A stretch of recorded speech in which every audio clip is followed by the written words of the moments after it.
छात्रों, आज के ऑनलाइन क्लास में हम सूरदास विरचित पदों का अध्ययन करेंगे। छात्रों, कुछ पदों का तो अध्ययन आप कर चुके हैं। 10वां और 11वां ये दो पद बचे हुए हैं, आज उन्हीं का हम लोग अध्ययन करेंगे। 10वां पद, निर्गुण कौन देश को वासी, मधुकर कहि समुझाई सौह दे, बूझत साँच न हासी, को है जनक कौन है जननी, कौन नारी को दासी, कैसे वरन वेश हैं कैसो, कि रसमय अभिलाषी, और पावे गौ पुन कियो आपने, ज्यों रे करेंगो गासी, सुनत मौन होई गयो बावरों, शूर शबय मति नासी। इस प्रस्तुत पद में गोपियां उद्धव जी से निर्गुण निराकार ब्रह्म के स्वरूप और व्यक्तित्व के संबंध में पूछ रही हैं। गोपियां उद्धव जी से पूछती हैं कि हे उद्धव जी, निर्गुण कौन देश को वासी। हे उद्धव जी, लास्ट में उन्होंने सौगंध भी दिलाया है, उस लाइन को हम पहले पढ़ेंगे। मधुकर कहि समुझाई सौह दे, बूझत साँच न हासी। गोपियों और उद्धव जी का जब वृत्तांत, जब वार्तालाप वहां चल रहा था, तो उसी समय एक भंवरा उड़ता हुआ आया। तो गोपियों ने उस भंवरे को माध्यम बना करके उद्धव जी से प्रश्न किया। भंवरे को इसलिए माध्यम बनाया कि भंवरा एक स्थान से दूसरे स्थान तक लगातार उड़ता रहता है। तो गोपियों ने उस भ्रमर के माध्यम से पूछना चाहा कि हे भ्रमर, तुम तो इधर उधर घूमते रहते हो, क्या तुमको निर्गुण निराकार ब्रह्म के बारे में कुछ जानकारी या कुछ पता है, उसके बारे में कुछ जानते हो?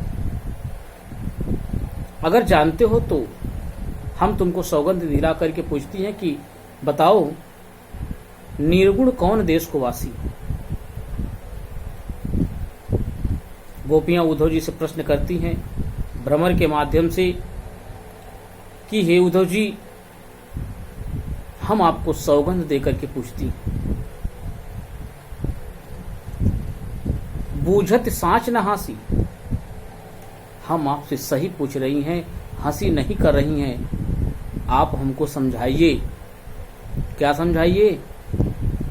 कि जिस निर्गुण निराकार ब्रह्म की आप चर्चा कर रही हैं, जिस निर्गुण निराकार ब्रह्म का आप हमको उपदेश दे रहे हैं, कौन देश को वासी, वह किस देश का रहने वाला है। हे उद्धव जी, वह निर्गुण निराकार ब्रह्म किस देश का रहने वाला है। को है जनक कौन है जननी, कौन नारी को दासी। कौन उसका पिता है, कौन उसकी माता है, कौन उसकी पत्नी है, और कौन उसकी दासी है। कैसे वरन वेश हैं कैसो, की रसमय अभिलाषी। वरण, वर्ण यानी वर्ड, उसका रंग कैसा है। वर्ड का मतलब होता है रंग। उसका रंग कैसा है। वेश है कैसो, वह किस प्रकार की वेशभूषा को धारण करता है। और कि रसमय अभिलाषी, और किस प्रकार के आनंद की वो अभिलाषा करता है, किस प्रकार के आनंद की वो इच्छा करता है। हे उद्धव जी, पावे गो पुन कियो आपने, जौर करेंगो गासी।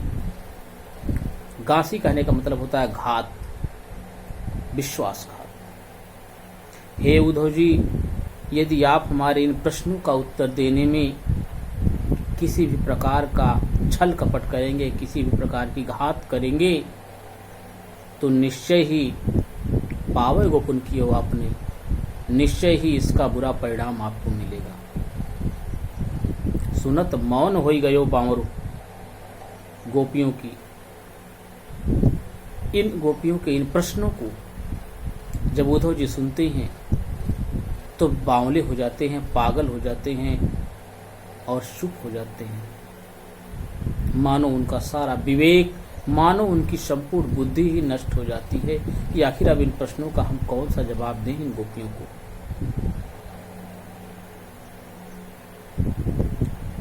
गोपियां उद्धव जी से पूछती हैं कि हे उद्धव जी, हम आपको सौगंध दिला करके पूछ रही हैं, आप हमको सच सच बताइए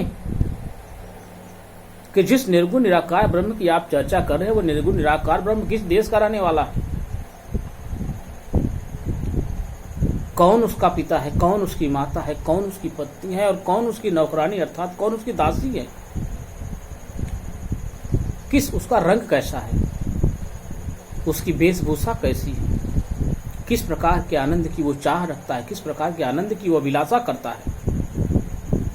हे उद्धव जी, यदि हमारे इन प्रश्नों का उत्तर देने में आपने जरा सा भी छल कपट किया, जरा सा भी हमसे घात किया, तो उसका बुरा परिणाम आपको मिलेगा।